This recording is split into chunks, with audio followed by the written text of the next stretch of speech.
Hello everybody, and I hope you're doing well. This will be the first video of Thursday, and this video was recorded on Wednesday night. Took a little while to kind of get this together, but I wanted to do a video on the Chapter 3 of the mini Crucible. This was actually fun. My worst boss that I faced off against, Cerastes, in my endeavors through Act 8.3 actually wasn't as bad. And we'll talk about that and showcase in the video. There's a time code or pinned to the boss fight, so if you want to check that out.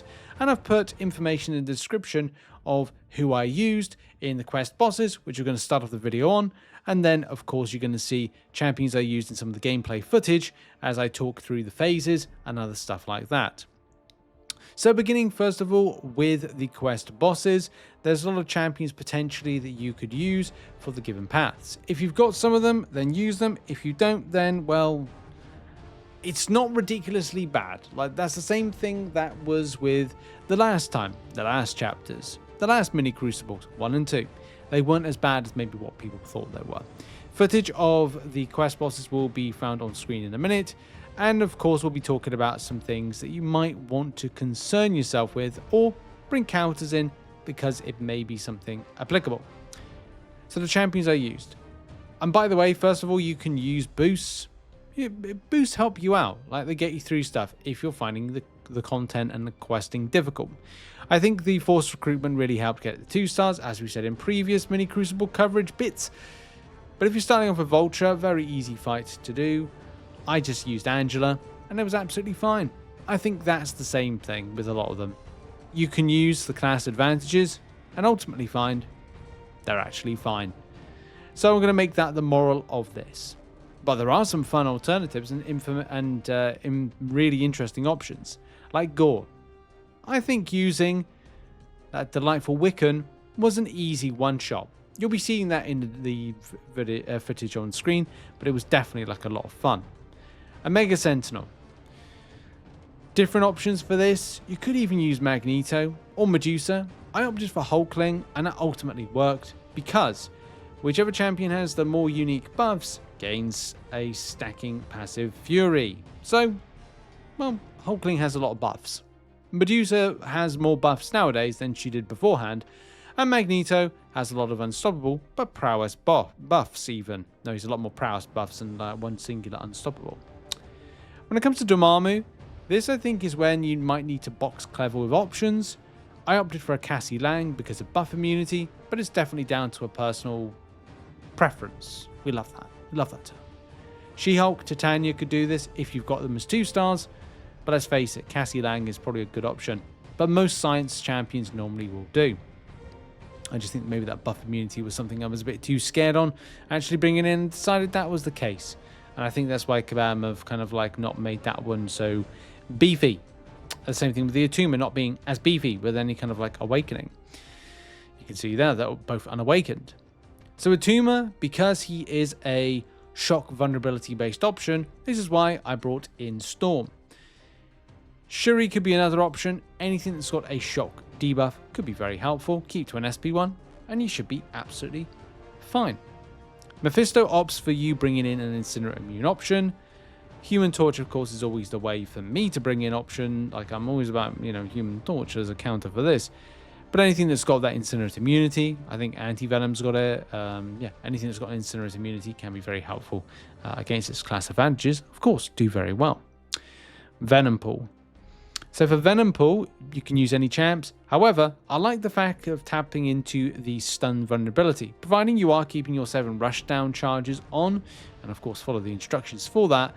Stun vulnerability. Well, you do have Dr. Doom with a stun-based rotation of his heavy attack, so I went with that, and that actually worked rather well. Of course, being a class advantage, again, that very much helps. Anti-Venom. So Anti-Venom, you could use any champ. I use Nick Fury, and to be honest, I didn't need to bring him in because Chum the Waters basically means that I can get the debuffs. So maybe having a kind of debuff purification champion might be a better option here, but yeah, maybe Kingpin in hindsight, or whoever's got cleanse that you can get as a 2-star. Knull, maybe I should have used Wiccan for this particular fight, but apart from that, hey, it's still, no, it's easy to take down. Having a champion that's able to counter the rock stacks, very important, but not necessarily needed. If you have champions that have bleed-based mechanics within, or bleed-based damaging debuffs, you can largely counter the rock stacks. Any kind of defensibility, I think it's defensibility, accuracy reduction champions might be quite good here. Disorient champions, if you got Falcon ranked up, maybe that one, but again, it's just down to what you got. I decided to use Magneto, but you don't really need to use Magneto on here, because even though a champion does have like dizzy and stuff, you do get like Hunter Sense when inflicting the defender with a damaging debuff, the attack has a 6% chance per damaging debuff on the defender to gain a true accuracy buff. So I actually just used damaging debuff champions and opted instead for a hashtag metal based suppression. So doing that. Wong, easy cheese. Cap America, Cap Infinity War. Yeah.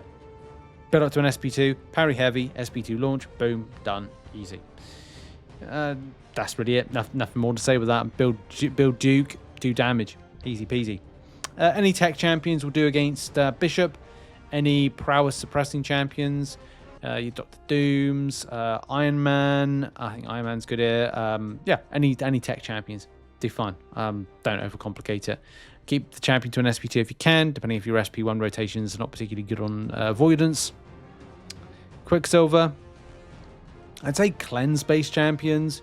I think I went in with Daredevil, Hell's Kitchen, and that was okay. That was fine. A few mistakes. No, one mistake. But apart from that, like, just no issue. So class advantage, cleansing, get rid of those whiplashes, stuff like that. You know, that's probably a better option.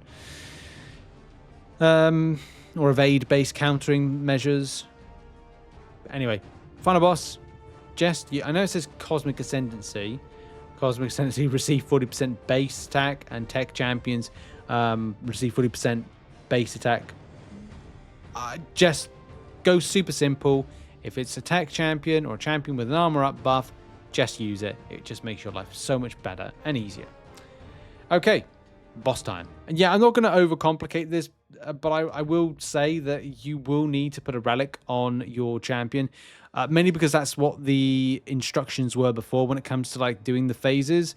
So if you can affix a relic, do that. You can see like my one's got here Angela's got a Thor relic, 3-star one. So make sure to kind of go to relic info. It might seem easy to do. It's difficult, like, because you've got to go to like your select champion. Sometimes it's bugged. Sometimes it doesn't kind of like throw up. You have to kind of like, sometimes it will have the select to bind and have the 6-star, 7 stars, but maybe not have the 3 stars. I did find that as a first instance of an issue, but that's that. Team wise, if you're using Cosmic Champions, use the Odin pre-fight. I decided to do that. That was very helpful, and just champions to build around it. It was a one-shot with me with no revives used, so I'll take that. But let's have a little look at some footage, and I'll talk through the different phases of what I'm doing. And of course, as I said, there's a little write-up in the description and an amazing infographic done by Enigma, which I've put a link to in the description as the first link if you want to go and click on it and support Enigma and check out his stuff. So here we go with some footage. But first things first, set up with a pre-fight. I put Heimdall in the team just in case anything would happen to me. Like if I got knocked out or knocked down, then I could theoretically get back up again, which was one of the main things I needed to deal with here. So to kind of talk you through these first phases from going 100% health down further, you've got to do the specific rotation. I think Command are quite specific in how they instruct this. I'm not very good at this. This is probably the one, as I said before, this was one of the fights that I was like, I'm not 100% sure on, mainly because I've done this before and it hasn't done as well. My special avoiding is better. That untouchable does help a lot. So I know I've got a video coming out talking about how I wasn't quite sure about the Saga boost. Like I'm thinking about recorrecting that video, although I have deleted all the footage because it is quite good to kind of help out. Anyway, to the point. You can see I'm not really doing much. And again, rotation-wise, build to a striker, which you can see there. Knock down a defender. Dex the SP1. Then hit the block, right? This rotation of trying to take down the armor, and of course we can go into phase 2. You have to get it in sequence. You can't redo the same. You can't like constantly try and get down the same armor and expect it to go the way you want. It's just not going to happen. So you've got to get those armors, which of course go to like they go to a red when they're completely down, because Cerastes has many armors. And now that we're in a new phase, this is phase, I think we're just about to go from into phase 2, very close to be honest. It's just getting that rotation round, and I do make this mistake of it. So yes, I'm trying to throw a striker, knock down the defender, which I'm trying to do there, dex the SP1, which we're just not up to just yet. I'm just trying to get this, there we go. So dex the SP1, go back in again, and then just redo the sequence. Now, it's not always going to be perfect, and it's not going to be straightforward. You can see there, I just didn't get my rotation round to get one of the armors down, and that's on me. Like, it is what it is, right?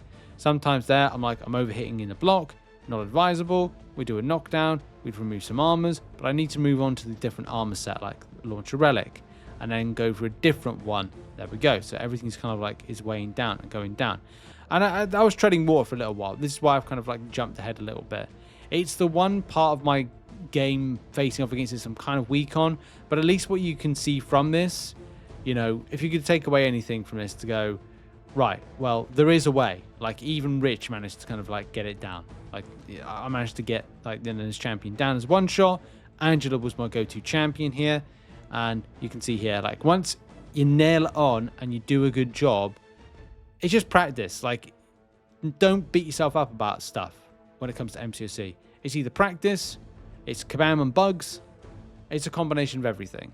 So now we've gone to phase 4. It's just now a case of just waiting out the clock on phase 4 for the champion to get the champion down to 1%, and then you'll just need to hit the champion light in the block, which you can see now. We're going to hit light in the block, and there we go, it's done.